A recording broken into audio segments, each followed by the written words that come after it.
Hey, I'm Kai, and if you've been around my channel, you'll probably know that I absolutely love Balaguer guitars. I've got their Espada, a semi-custom Woodman, and this absolutely wild 30-inch scale length growler. I also used to have their take on a flying V sort of thing with the Ether. Today I am unboxing a new guitar, and I am unbelievably excited to be able to say that this video is sponsored by Balaguer. They've graciously sent me out this guitar to demo and review here on my channel. Back in January, I did a top 10 run through of all of my favourite things at NAMM, and this guitar took the #1 spot. Let's get it unboxed.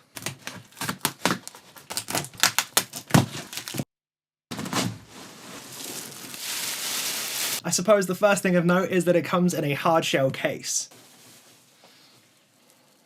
That does make the unboxing a little bit anticlimactic, as I don't have the kind of space in here to set everything up to show you me taking it out of the case. That said though, let's get it out of the plastic wrap. First thing I'm noticing with this is that it's super heavy, and I absolutely love that. I feel like they might have picked this one out for me on purpose. This is the Mitch 6 Espada, which is the signature guitar of Mitch Stark from Silent Planet. Let's quickly show this one off on the B cam, because that just looks absolutely phenomenal.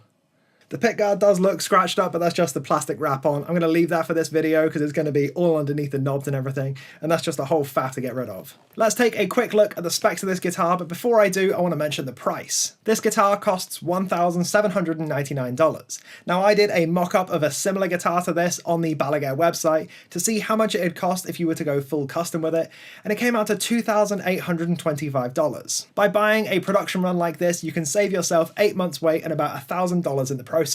We have got a swamp ash body with a Bacote veneer with a black burst and a satin finish. For the neck specs, we have a set maple neck with an ebony fretboard, 28.5-inch scale length, and 24 frets. The main thing that drew me towards this model especially was, of course, the Evertune bridge. I am a huge lover of the Evertune system. As for the electronics, we have two custom-voiced P90 pickups, we have a volume knob, a tone knob, and a 3-way toggle switch. I like the humbucker-sized P90 approach to the pickups here. It means that if you don't get on with the P90s for whatever reason, there are a myriad of different options you can swap it out to, since the routes are so universal.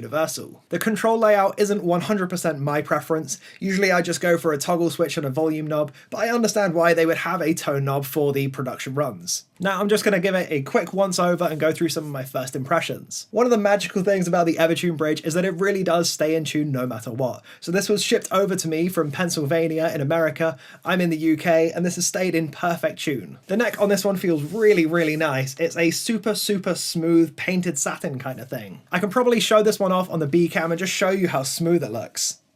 I was initially a little bit concerned about this model since it has the D-shaped neck, which I do have on my custom Woodman. I'm not a massive fan of it on the Woodman, but they do seem to have changed this one for the Mitch 6. It's less trapezoidal and more of a general D-shape. You can feel that it sort of starts to flatten out at the back, but it's not hard corners or anything like that. The quality control overall is pretty stellar really. The frets feel really good, the setup is really nice and low considering this is down in drop F sharp. There were a couple of tiny minor little things that I did notice that I just want to throw into this video. It's worth knowing about. While most of the finish across the body is super smooth, there are a couple of areas where it does feel a little bit rougher. I'm not sure if I can pick this one up on the camera, but we'll see what we can do. No idea if my microphone could even pick up the differences in those noises. It's not major at all, and you can't really feel it under the hand anyway. I am going to quickly dial in some tones for this one, just using the Powerball 2. It feels like it's going to be a good pick with the P90 pickups in this. I'm running it through the 2 notes Reload 2, and then out into my DAW where I'm loading up the ML Soundlab Mars Mofo cab pack. I believe this one is currently set up with 15 to 76 gauge Stringjoy strings, and as I mentioned previously, it's in drop F sharp. For this video, I really just wanted to hit some of my main fundamental tones with this guitar. A clean tone, a crunch tone, a high gain tone, and a lead tone.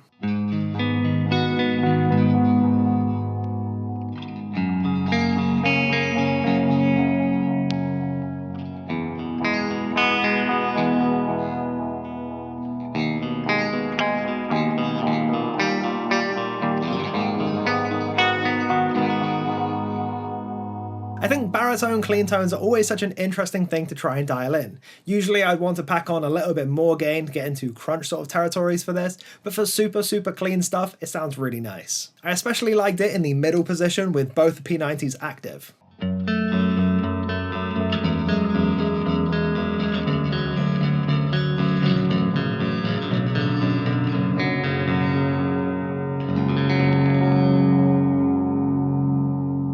One thing I'm immediately noticing though is that these pickups are extremely hot, which is going to be quite interesting when we move over to some high gain tones. For now though, let's try out some crunch stuff and go through the different pickup positions a little bit more. Let's try out the bridge position first.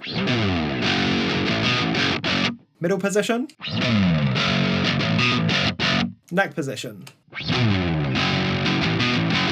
This is such an interesting tone to me. I don't think it's a tone I've really experimented a lot with before.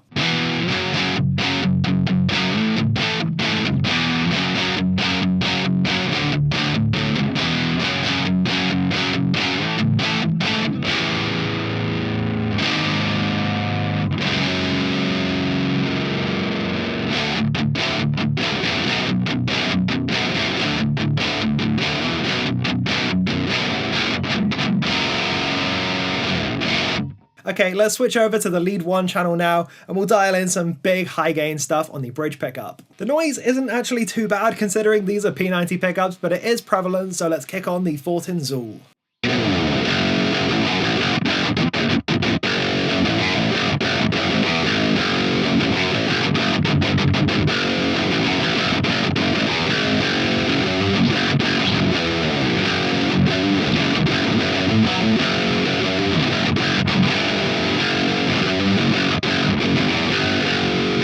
Let's also try this one with the swollen pickle engaged for some big, thick, heavy hardcore stuff. Whew.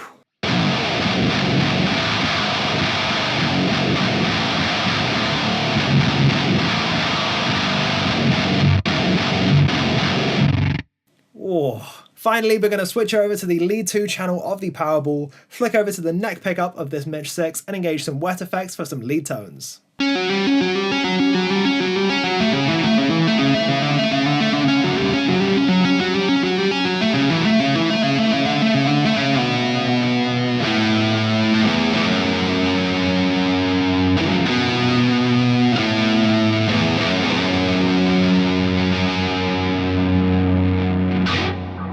Now, I would just like to wrap things up into something of a conclusion. Now, the first thing I want to mention is that this is, of course, a sponsored video as Balaguer have sent me out this guitar to demo. The specs on this one are really nice for the price, especially when you consider that Balaguer are sort of a smaller brand compared to some of the other bigger brands who are able to do things in much larger quantities. I also like that some specs were just straight up aesthetic considerations, like the Bacote veneer for instance. Not to get too much on a tangent about the Evertune bridge, but I really feel like this works so well on longer scale guitars like this. One of the biggest factors you'll encounter when you're tuning low on long scale guitars is going to be pitch drift, when you pick a note and it starts to rise in pitch. The Evertune, while it's not perfect at dealing with this, does a considerable job at getting rid of it. Staying in tune forever is one thing, but correcting fundamental tuning difficulties with standard guitars is an absolutely magical factor about the Evertune. I think, as I sort of expected really, the best tones that came out of this one were the high gain tones, which is something I'm really looking forward to digging into some more. The clean tones I had set up in this video maybe weren't perfect for this guitar, but hopefully in the future I'll be able to do a full Fractal FM3 preset build, making some tones specifically for this. The feel of this one is really good. Since it's got a super heavy body, I can sort of leave it on my lap and it doesn't really want to go anywhere. I did find myself getting stuck and caught up on the fretboard a little bit, but after about an hour or so of playing, that should go away. Thank you ever so much for sticking around to the end of the video, and thank you to Balaguer for sending me out this one. I still can't quite believe that it's happened. I will leave a link to Balaguer's website in the description box down below. I'm hoping to do a dedicated full video on this guitar once I've got a little bit more used to it, so subscribe if you don't want to miss that one. Until next time though, I've been Kai.